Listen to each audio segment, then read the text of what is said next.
Yürek coşup tilva sürdü, yollu şeytan tuzuk kurdu.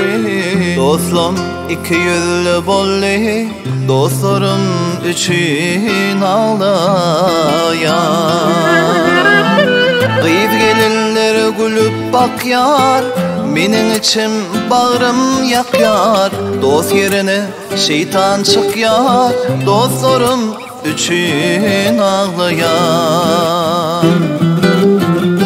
Kıyıp gelinler gülüp bak yar, benim içim bağrım yakyar. Dost yerine şeytan çık yar, dostlarım için ağlayan.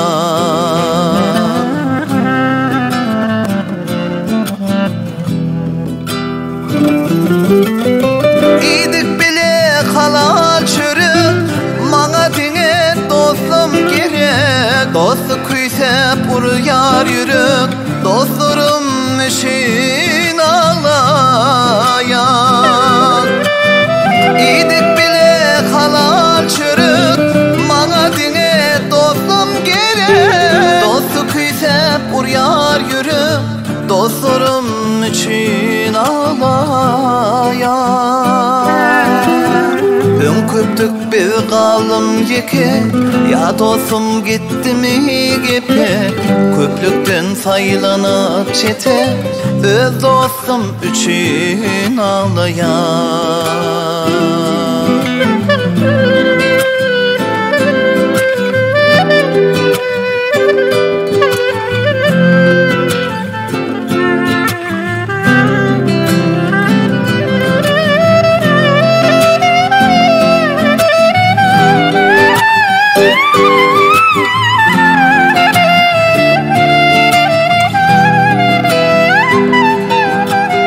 Dost yenlim doğun bolur, bir-biriga silap gelir. Şonu küysep yürek urur, dostum sen üçün ağlayan.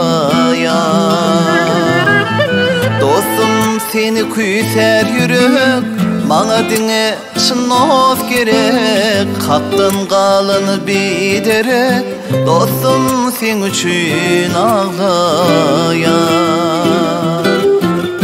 Dostum seni küyser yürek, bana dine çın dost gerek. Haktan kalını biderek, dostum sen üçün ağlayan.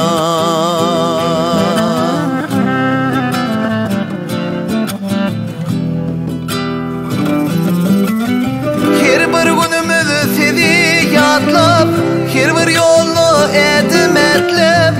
Sizi bu aydım niyetlep, dostlarım için ağlarım.